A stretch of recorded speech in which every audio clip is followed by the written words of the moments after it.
Hello बच्चों, स्वागत है एक बार फिर से आपके अपने विभिन्न विद्यालय फॉर एंट्रेंस एग्जाम प्रेप पर। आज बेटा जिसके बारे में हम लोग जानने जा रहे हैं, ठीक है ना, उनको सिर्फ मानना नहीं है, उनके बारे में जानना है, क्योंकि उनको मानने और जानने में बहुत बड़ा फर्क है। जैसे हम सब कुछ तो मना लेते हैं, लेकिन अगर एक्चुअल जानकारी की बात करें कि अच्छा बेटा उनके बारे में क्या पढ़े हैं आप, कितना बात जानते हैं आप, तो आप कहेंगे सर हम नहीं जानते, बस उसको मानते हैं हमें, ठीक है ना। तो आज हम लोग मानने के साथ साथ प्रयास करेंगे उनको जानने का भी, ठीक है। तो आज एक व्यक्ति हैं, उनको हम व्यक्ति तो कह ही नहीं सकते, वो एक महान हस्ती हैं जिनके बारे में आज हम लोग जानेंगे। सबसे पहले आज उनका बर्थडे है, यानी उनका जन्मदिन के रूप में मनाया जाता है। क्या मनाया जाता है? जन्मदिन, यानी कि आज ही के दिन डॉक्टर B.R. अम्बेडकर जी का जन्म हुआ था, ठीक है। तो सबसे पहले एक बार हम लोग विश कर लेंगे उनको, ठीक है ना। जैसे हम लोग हैप्पी बर्थडे विश किए थे ना, वैसे एक साथ कर लेंगे हैप्पी बर्थडे। किसका हैप्पी बर्थडे है? डॉक्टर भीमराव अंबेडकर जी का। लेकिन अब जान लो उनका पूरा नाम क्या था बच्चा, सबसे पहला काम यही। तो उनका पूरा नाम था डॉक्टर भीमराव रामजी अंबेडकर। क्या बात समझ में आई? बोलिए। तो अब बताओ उनका पूरा नाम क्या था? ठीक है, कितने लोग पहले से जानते थे उनका पूरा नाम? पहले से कितने लोग पूरा नाम जानते थे उनका? जानते थे ना? ठीक है, वेरी गुड। जो नहीं जानते थे बेटा अब से जान लो। कोई पूछेगा कि डॉक्टर B.R. अम्बेडकर जी का पूरा नाम क्या, तो क्या बताओगे? डॉक्टर भीमराव रामजी अंबेडकर। और उन्हें प्यार से संबोधित करने के लिए उन्हें क्या बोला जाता था? बाबा साहब। उन्हें प्यार से क्या बोला जाता था? बाबा साहब। ये बात क्लियर है ना? चलिए अब एक बात ध्यान दीजिए, उनका जन्म जो हुआ था बच्चा वो 14 अप्रैल 1891 को मध्य प्रदेश के महू में हुआ था। क्या हुआ था बताओ? मध्य प्रदेश के महू में हुआ था। ये बात जानकारी क्लियर हुई? अगली जानकारी बेटा, वे रामजी, मालोजी, सतपाल और भीमाबाई की, जैसे उनकी माता जी का नाम भीमाबाई था, ठीक है ना, उनकी 14वीं संतान थे, ठीक है ना। मतलब ये टोटल भाई बहन मिला के टोटल 14 परिवार थे इनका, ठीक है। आगे देखते बेटा हम लोग। अब उनकी बात करें बेटा एजुकेशन की, तो वो अगर जाने जाते हैं तो उनका जानने का सबसे बड़ा मुख्य उद्देश्य उनका एक ही था, उनके एजुकेशन सिस्टम। बात समझ में ना? बात समझिए, जैसे हम और आप यहाँ आराम से बैठ के अपनी पढ़ाई कर पा रहे हैं ना, उस समय बेटा समाज में बहुत प्रकार की कुरीतियां फैली हुई थी, जिसमें क्या था, लोग एक दूसरे को पढ़ने लिखने नहीं देते थे। ये होता था कि नहीं आप नहीं पढ़ सकते हैं, तो वो क्लास के बाहर बैठ के पढ़ लिया करते थे। उनके अंदर पढ़ने का इतना बड़ा जुनून था बच्चा। और उन्होंने एक नारा दिया था, उनका सबसे जो फेमस नारा बच्चा ना, मैंने यहाँ लिखा हुआ है, शिक्षित बनो, संगठित रहो और संघर्ष करो। उनका मुख्य नारा था। इसका क्या मतलब उद्देश्य हुआ? उनका सबसे मेन एम यही था कि आप अपने बच्चे को 2 रोटी कम खिलाइए चलेगा, या आपके पास खाने के लिए नहीं है तो वो भी चलेगा, लेकिन एजुकेशन मस्ट है। शिक्षा जरूरी है, चाहे जैसे भी आप करो। और आज शिक्षा के बदौलत ही बेटा वो सिर्फ अपने देश में ही नहीं, संसार के सभी देशों में वो प्रचलित है। उनके बारे में पढ़ा जाता है, उनकी किताबों के बारे में पढ़ा जाता है, जो किताब लिखकर गए हैं। और हम लोगों को भी उनकी किताबों के बारे में पढ़ना चाहिए। बात सुनाई? और देखो बच्चा, उनका एजुकेशन कहाँ हुआ था? एक हाई स्कूल विद्यालय था, नाम था उसका एली फंस्टन, ठीक है ना। से उन्होंने मैट्रिक का मतलब होता है बच्चा कक्षा 10। क्या होता है? हाँ, जब आप कक्षा 10 में जाएंगे तो आप ऐसे बोल सकते हैं कि मैंने मैट्रिक पास कर लिया। और करने के बाद बेटा उसी कॉलेज से उन्होंने स्नातक किया। स्नातक का मतलब क्या होता है बताओ? जैसे 12 के बाद जो पढ़ाई होती है बच्चा ना, ऐसे समझ लो उसको स्नातक कहते हैं। कि ये बात क्लियर हुई? ठीक है, अगली बात देखो बेटा, बड़ौदा के, अब सुन लो, वो पढ़ने के लिए बेटा विदेश में भी गए थे। एक देश है अमेरिका देश, वहां पर वो पढ़ने के लिए गए थे। और कैसे गए थे बच्चा? क्योंकि उस समय थोड़ी सी बहुत ज्यादा तंगी मान के चलो, तो एक बड़ौदा के महाराज थे, उन्हीं की मदद से वो अमेरिका गए और कोलंबिया नामक यूनिवर्सिटी से उन्होंने MA किया। तो देखो बेटा, पहले कक्षा 10 होगा, 10 के बाद कक्षा 12 होता है, 12 के बाद एक पढ़ाई होती है जिसे हम लोग BA कहते हैं, स्नातक कह लो। स्नातक के बाद एक पढ़ाई होती है बेटा जिसको हम लोग MA कहते हैं। बस नहीं ना? तो उन्होंने MA किया और MA के बाद उन्होंने PhD किया। जैसे PhD क्या होता है बच्चा?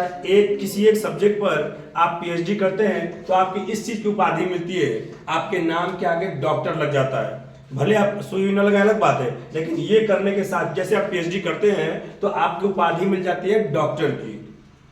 क्लियर बच्चा? अब देखिए, इसके बाद उन्होंने लंदन से डीएससी किया था बच्चा, जिसको लोग कहते हैं doctor of science, full form उसका होता है। क्लियर है? अब देखो बच्चा, उन्होंने और बैरिस्टर एट लॉ की भी डिग्री उन्होंने प्राप्त की थी। और एक बात सुनो बेटा, उनके पास 32 डिग्रियां थी।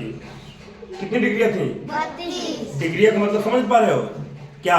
जैसे मान लो कि आप जब कक्षा 5 में पढ़ते बच्चा ना, तो कक्षा 5 की आपको डिग्री मिलती कि नहीं मिलती है? वैसे आपको मार्कशीट मिलती है, तो वैसे ही उनके पास कम से कम बेटा 32 डिग्रियां थी, अलग अलग फील्ड में उन्होंने पढ़ाई किए थे सॉरी। अब देखो बच्चा, और उनको 9 भाषाएं आती थी। भाषाएं समझ आप लोग? जैसे मान लो कि मैं भोजपुरी बोल रहा हूँ, एक भाषा हो गई, हिंदी बोल रहा हूँ 2 भाषा हो गई, इंग्लिश बोल रहा हूँ 3 भाषा। इस तरह से उन्हें 9 भाषाओं के वो जानकार थे। क्लियर है? आगे बात देखो। अब देखो बेटा, उन्होंने कुछ और भी बहुत महत्वपूर्ण समाज के लिए काम किया था। जैसे एक था बहिष्कृत हितकर्णी सभा। जैसे पहले क्या होता था बच्चा कि कुछ ऐसे समुदाय थे जिन समुदायों को पानी पीने का अधिकार नहीं था, ना ही उनको शिक्षा लेने का अधिकार था, पढ़ने का अधिकार नहीं था। तो इन्होंने एक काम किया, इन्होंने अपनी पढ़ाई पूरी की। पढ़ाई पूरी करने के साथ साथ समाज में इन्होंने सोचा कि हम क्या उपदेश और देश दे सकते हैं अपने इस कार्यक्रम से। तो उन्होंने बहुत सारे कार्यक्रम किया। जैसे मैंने लिखा है महाड़ सत्याग्रह। 1927 में उन्होंने बेटा महाड़ सत्याग्रह किया। क्यों किया ये समझो पहले। ऐसा वर्ड है जैसे कि दलितों के लिए, ठीक है ना, ऐसे वर्ड का यूज तो नहीं करना चाहिए, लेकिन बार बार बुक्स में आता है, तो इसलिए हम इस बात का वर्ड यूज कर रहे हैं, ठीक है ना। तो बेटा उन लोगों को पानी नहीं पीने दिया जाता था। मतलब ये समझो कि उन लोगों को इंसान से भी बुरा व्यवहार किया जाता था उनके साथ। उन्होंने एक दिन बोला कि नहीं, ऐसे तो काम नहीं चल पाएगा, अगर हमको अपने हक की लड़ाई चाहिए तो हमको हक की लड़ाई लड़नी पड़ेगी। और उन्होंने हक की लड़ाई लड़ी और महाड़ सत्याग्रह बच्चा उन्होंने किया। वो 1927 की बात थी। चौदार तालाब, जिस तालाब पे वो पानी पिए थे बेटा ना, उस तालाब का नाम था चौदार तालाब। वहीं से उन्होंने पानी पीने का अधिकार लोगों को दिलाया और वहां से लोग पानी पीने के लिए अब जो कार्यक्रम था उनका बेहतर हो गया। बात सुनाई ना? ठीक है। अगली बात अगर हम काम करें बच्चा, तो एक नासिक में यानी महाराष्ट्र में एक मंदिर था बेटा, जिसका नाम था कालाराम मंदिर। उन्होंने उसके लिए आंदोलन किया कि जो पिछड़े तबके के लोग हैं वो वहां पे जाएं, मंदिर में जा पाए। मंदिर में जाने का उनका उद्देश्य ये नहीं था कि जाके पूजा ही करना है, बस उनको ये था कि मुझे ये अधिकार दिलाना है अपने लोगों को कि वो क्यों नहीं जा सकते, ऐसा क्या चाहिए कि हम नहीं जा सकते, बताइए। और बेटा उनका महापरिनिर्वाण जो हुआ था, महापरिनिर्वाण का मतलब होता है कि जैसे ही पास्ड अवे, यानी जब उनकी डेथ हुई तो वो बहुत ही दुखद घटना थी। और वो 6 दिसंबर 1956 को दिल्ली में उनका देहांत हो गया, ठीक है। और उनकी बहुत सारी बेटा फेमस किताबें हैं जिनके बारे में लगभग हर व्यक्ति को पढ़ना चाहिए, समझना चाहिए, सीखना चाहिए। उनकी और भी बहुत सारी उपलब्धियां थी। उन्होंने महिलाओं के लिए बहुत बढ़ चढ़ कर काम किया बच्चा। आज किसी भी समुदाय की महिलाएं अगर पढ़ पा रही हैं, घर से बाहर निकल पा रही हैं, तो सबसे बड़ा जो योगदान है वो डॉक्टर BR अम्बेडकर जी का है।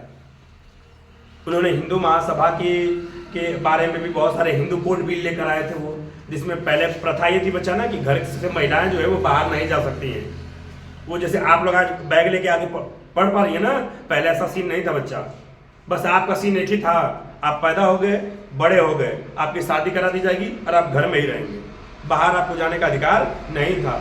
अगर महिलाओं को बाहर जाने का अधिकार कोई दिया है बच्चा, तो उनका नाम है डॉक्टर BR अम्बेडकर। जितनी भी लड़कियां आज पढ़ के पायलट बन जा रही हैं, लोको पायलट बन जा रही हैं, चाहे जगह जगह जा रही हैं, उनका सबसे बड़ा मुख्य रीजन वही है बेटा, जिनका नाम डॉक्टर BR अम्बेडकर जी है और आज जिनका जन्म दिवस है, ठीक है। और उनकी कुछ किताबों के नाम मैंने लिखा हो बच्चा, जो उनकी किताबें बहुत फेमस है। उन्होंने वो किताबें सारी बताई थी। नाम था किताबों का उनका एनिहिलेशन ऑफ कास्ट, जिसे जातियों का विनाश। वो चाहते थे कि सभी जातियां एक तरह हो जाए और सभी लोग मिलजुल कर रहे हैं, और ये तभी हो सकता है बच्चा, एजुकेशन के बदौलत ये सारी चीजें हो सकती है, ठीक है। उनकी किताब का और नाम था बेटा द बुद्धा एंड हिज धम्म। उन्होंने बाद में बेटा ना, देखो पहले तो वो महार जाति से आते थे, इसके बाद उन्होंने बेटा एक धर्म अपना लिया, उसका उस धर्म का नाम था बौद्ध धर्म, ठीक है ना। तो उस पर उन्होंने किताब लिखी थी द बुद्धा एंड हिज धम्म। और एक किताब उन्होंने और लिखा था कि हु वर द शूद्र, शूद्र कौन थे। और एक किताब था बच्चा उनका नाम था the untouchables, the problem of the rupee, और एक बात समझ लो, भारत में बेटा ना एक बैंक का गठन हुआ था जिसका नाम था आरबीआई। वो आरबीआई का जो बैंक का गठन हुआ था ना, वो इन्हीं से हुआ था, इनकी किताबों से हुआ था, the problem of the rupee. ये किताबें पढ़ने के बाद वो आरबीआई का गठन किया गया था। और एक था Pakistan of the partition of India. तो आज हम लोगों ने डॉक्टर बी.आर. अम्बेडकर जी के बारे में इतनी बातें हम लोग जाने हैं, ठीक है ना। और कापी लेके जितने बड़े वाले बच्चे हैं उनको नोट कर लेंगे, ठीक है। और क्लासरूम में सर लोग भी जब जाएंगे तो 5-5 मिनट उनके बारे में जरूर आपसे वो डिस्कशन करेंगे, उनके बारे में आपको जानकारी देंगे, ताकि आप भी जानिए कि जो हम लोग के महान हस्तियां थी वो हम लोगों के लिए क्या करके चले गए। हम तो मान के चलते कि चलिए ये ऐसा हो गया वैसा हो गया, लेकिन उनके बारे में जानना बहुत ही जरूरी बेटा। मानने से ज्यादा जरूरी है उनके बारे में जानना। अगर आप जान गए तो उनके नक्शे कदम पर चलना आपने स्टार्ट कर दिया तो आप भी आने वाले समय में एक महान हस्ती बन सकते हैं, ठीक है ना। तो आज के लिए बस इतना ही रहेगा। और एक बार फिर से हम लोग उनके सेलिब्रेशन में एक बार खड़े हो जाएंगे, ठीक है ना, और एक बार जोरदार ताली बजाएंगे। क्लियर है? इसके बाद हम अपनी बात को ही समाप्त करेंगे, ठीक है ना। हाँ, एक बार खड़े जैसे लोग, और एक बार विश भी कर हम लोग का भी तो कोई दिक्कत नहीं है। क्या सभी लोग आना चाहिए तो इधर आ सकते हैं, कोई दिक्कत नहीं है। आ जाओ आ जाओ आ जाओ, अरे आ जाओ, कोई दिक्कत नहीं, आ जाओ आ जाओ। उसको छोड़ के बेटा, ठीक है ना, आ जाइए। इस बार तो देख लो उसमें सही पर चार्जर नहीं है पर है ये बेटा, आप लोग भी आ जाओ। तो एक बार सभी लोग विश कर देंगे हम लोग, ठीक है ना। तैयार सभी लोग? बोलो एक बार, जैसे चिल्ला कर मेरे बर्थडे में बोले थे ना, तो आज जिनका बर्थडे उनके तो और तेज बोला हम लोग को, ठीक है ना। एक बार बोलेंगे 3, 2, 1 हैप्पी बर्थडे।